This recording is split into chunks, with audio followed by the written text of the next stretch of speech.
All right. So, today, I decided to watch The Watchmen, so to speak. And I'm currently banned on Facebook, but it didn't stop me from taking this little screenshot from my feed because I kept seeing all of these fact checks about Donald Trump, about election fraud, about basically everything that's going down. And it's not just Facebook, it is also Twitter. But let's look at this little blurb that Facebook puts out for the masses. Facts about the election. Avoid confusion about the election.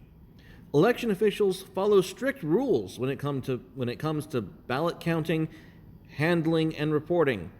Of course they're supposed to. The question is, did they? Facebook, that is the question. Differences between final results and initial vote counts are due to it taking several days after polls closed to ensure all votes are counted. Sorry, that makes no sense, and it is completely irrelevant to the fact that we already know in each county how many registered voters there are before any voting takes place. So when we say that there's a difference in final results and initial vote counts, we're not really talking about the expanded vote that the media is claiming has occurred. 3. Vote recounts and legal challenges are a regular feature of elections and must take place under established guidelines and processes. No. I mean, they have been a feature in recent times, but a challenge of voter fraud on this scale and on this, how would you say, and of this nature are not regular. This is grossly irregular. And anyone pretending that this is regular is full of shit. Even with the Florida debacle a couple of years back, I believe with Gore and Bush, it was nowhere near as acrimonious, blatant, and just outright insulting to the American people what is taking place today. So, in the spirit of watching The Watchmen, I have circled for you the source called the Bipartisan Policy Center. And we're going to go check them out for a minute. Now, the Bipartisan Policy Center. This is the about where they claim to be from Washington, D.C. based, and is a think tank that actively fosters bipartisanship. And by combining the best ideas from both parties to promote health, security, and opportunity, our policy solutions are the product of informed deliberations by former elected and appointed officials, business and labor leaders, academics and advocates who represent both sides of the political spectrum. BPC prioritizes one thing above all else: getting things done. Statement of belief. And of course, they have a statement on diversity and inclusion. Because of course they do. Policy areas focus on policy solutions to strengthen our democracy, promote economic growth and opportunities, and create better health outcomes for all Americans. Then we go through corporate governance, what is the proper role of a corporation, technology. Tremendous disruption from technology will reshape and transform society. No shit. Elections. Free and fair elections are critical to the health of democracy. Of course, you claim to believe that. Health, campus expression. Universities are losing the argument over the value of free expression. Really, I'm glad that you claim to be taking this on. Well, let's scroll down here just for a minute. Our approach to policy making, their history, so on and so forth.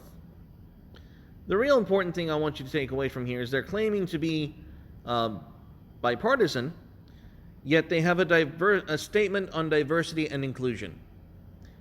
That should be a big red flag. But we're going to go over to another document real quick right here. So you might be wondering, this Bipartisan Policy Center, where did they come from and who is supporting them? Well, we're going to take a look at that. Now, to our donors, this is the 2019 to 2020 annual report for this Bipartisan Policy Center. Bipartisanpolicy.org. To our donors, you have the AARP, you have Amazon.com, American Express Company, Anonymous 3, right here, the Bill and Melinda Gates Foundation, and if you were to look right here,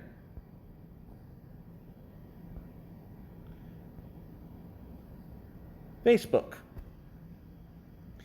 Now, this, ladies and gentlemen, is the classic case of what we would call a conflict of interest. Facebook is being listed as a donor, a funder, a supporter of the Bipartisan Policy Center, which also means that after funding them and making sure that they are able to maintain their funds for the fiscal year of 2019 and 2020, Facebook then hired the Bipartisan Policy Center to be a fact checker for them.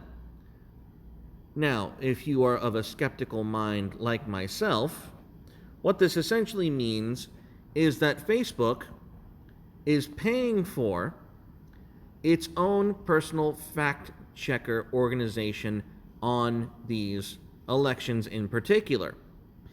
This means that the Bipartisan Policy Center is being paid by Facebook to fact check in such a way that is clearly not, shall we say, nonpartisan. This is a clear conflict of interest, if you understand what's going on here. How can you, when you hire someone to do a job, and at the same time hire them to do that job, that there's an added layer of intrigue, isn't there? Then you have a few others, the Charles Koch Foundation. You have the Democracy Fund. The Democracy Fund was an interesting one. The Democracy Fund is actually eBay. eBay deciding who's going to win or lose in the InfoWars, by another name, of course. And so there we have it. The Rockefeller Foundation, no shock there.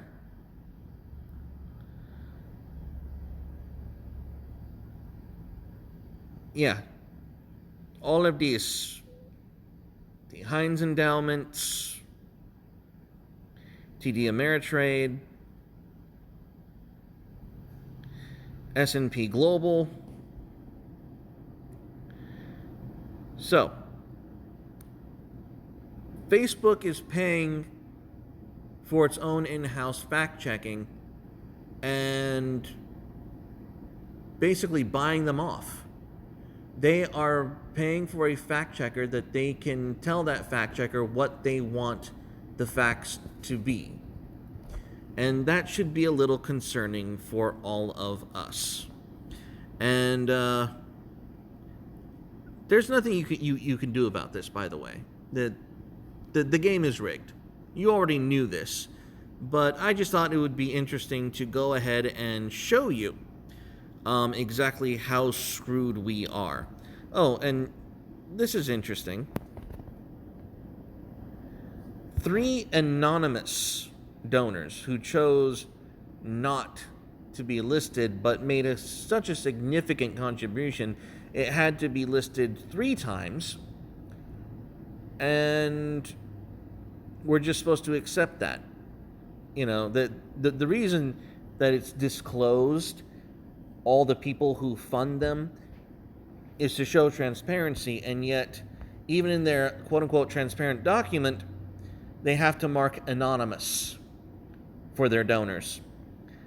That's highly suspect as well. So, in any ways, guys, thank you for joining me for watching The Watchmen, and I hope you have a great day. Stay carnal and God bless.